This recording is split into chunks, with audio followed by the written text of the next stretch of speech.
Assalamualaikum warahmatullahi wabarakatuh. Jas merah itulah semboyan yang pernah diucapkan oleh Bapak Soekarno yang memiliki arti jangan sekali-kali meninggalkan sejarah. Maka dari itu kita sebagai generasi penerus bangsa seharusnya mengingat dan mengetahui apa saja peristiwa yang pernah terjadi di Indonesia. Peristiwa bersejarah yang pernah terjadi di negara kita tercinta.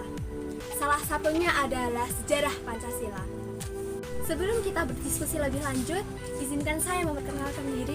Saya Miftahul Janah dengan NIM 225231092. Di sini saya sebagai moderator dan pastinya saya tidak sendirian. Saya ditemani oleh rekan-rekan saya yang akan sekaligus menjadi narasumber saya. Oke, langsung saja kita sapa rekan-rekan saya S1 Perbankan Syariah dari UIN Raden Mas Said Surakarta. Langsung saja dimohon memperkenalkan diri. Perkenalkan, nama saya Arisa Biwadayani sebagai narasumber pertama. Perkenalkan, nama saya Anelul Rahmah dari narasumber ketiga. Perkenalkan, nama saya Heni Nurul Komariah dari narasumber ketiga. Dan perkenalkan, nama saya Refya Suti dari narasumber keempat. Perkenalkan, nama saya Farhana Salma Mumtazah sebagai narasumber kelima. Sebelumnya kita tahu bahwa Pancasila adalah ideologi negara Indonesia, sebuah landasan kehidupan warga negara Indonesia. Nah, sebelum terbentuk lahirnya Pancasila, pasti ada sejarah di balik peristiwa tersebut. Oleh karena itu, aku mau bertanya nih kepada narasumber pertama kita. Kapan sih sejarah kelahiran Pancasila itu dimulai? Dan mungkin bisa ceritakan sedikit bagaimana proses lahirnya Pancasila itu.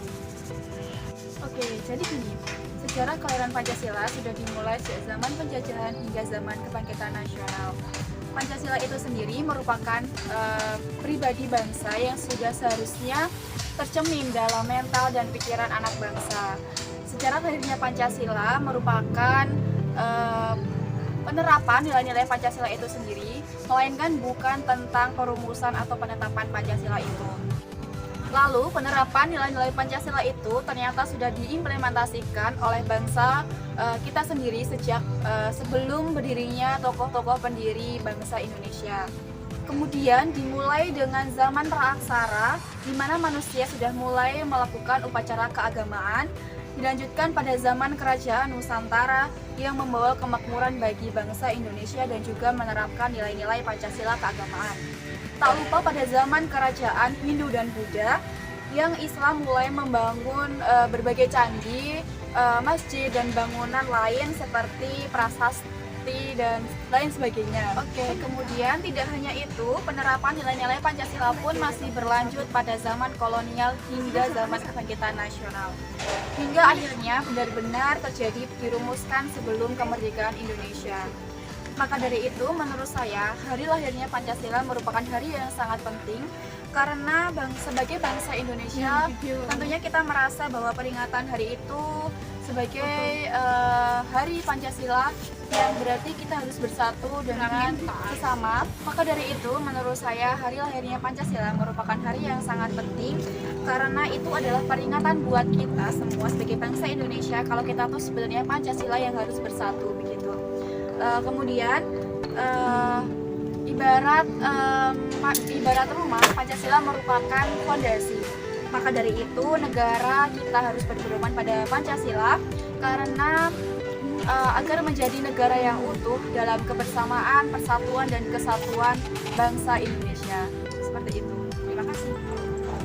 Nah, kita sudah tahu nih sejarah dan bagaimana lahirnya Pancasila itu. Tadi dari narasumber pertama menyebutkan bahwa Pancasila sudah ada sejak zaman penjajahan. Nah, aku mau tanya nih, penerapan nilai-nilai Pancasila pada masa penjajahan itu bagaimana sih? Mungkin narasumber kita yang kedua bisa menyebutkan nilai-nilai penerapannya pada saat itu bagaimana? Oke, nilai-nilai Pancasila pada masa penjajahan, nilai ketuhanan, kemanusiaan, persatuan, kerakyatan, dan keadilan sosial sudah terlihat pada masa sejarah awal.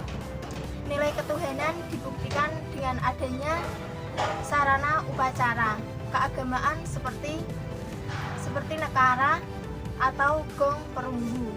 Nilai kemanusiaan terbukti dengan adanya lukisan di dinding Gua Wamena, Papua Leng-Leng Sulawesi Selatan, dan Pendalaman Kalimantan Selatan. Itu nilai kemanusiaan juga dibuktikan dengan eksintasi patung-patung purba seperti di Lembah Bada.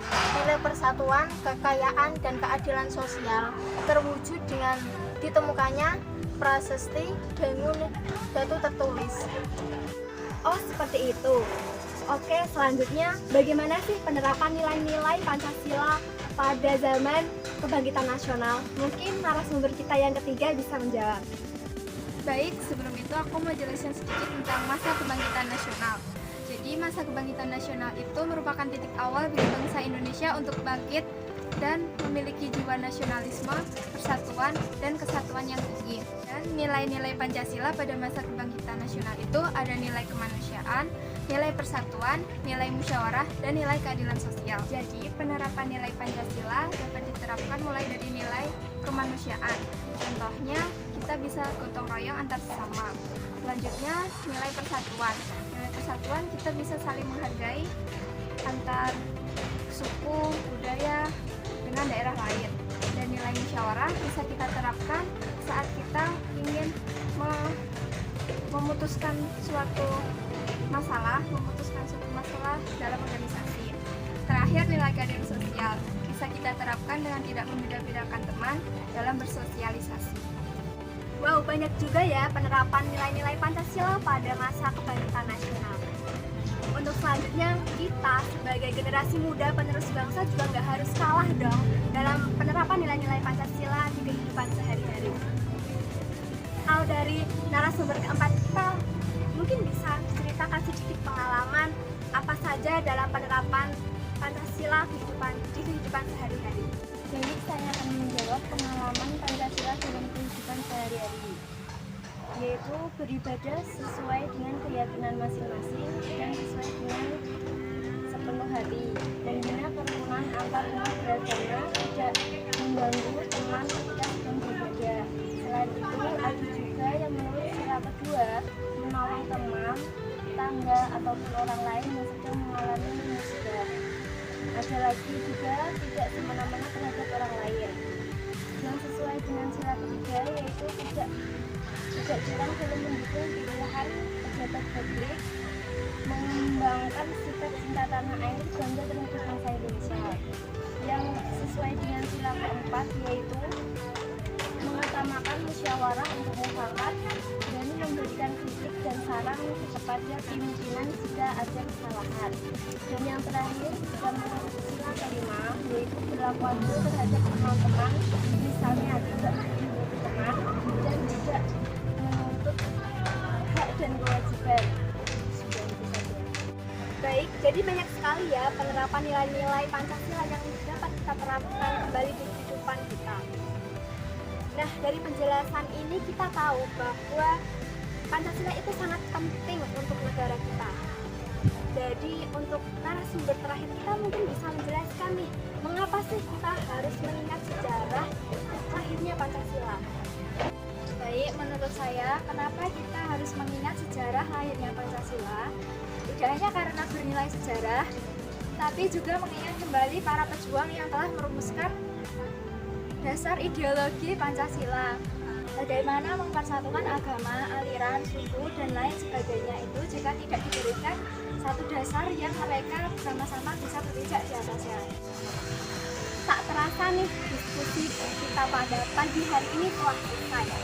Oke, dari diskusi ini kita bisa tarik kesimpulan bahwa memang sangatlah penting bagi kita semua sebagai generasi muda penerus bangsa dalam mengingat kembali momen-momen bersejarah tentang lahirnya Pancasila.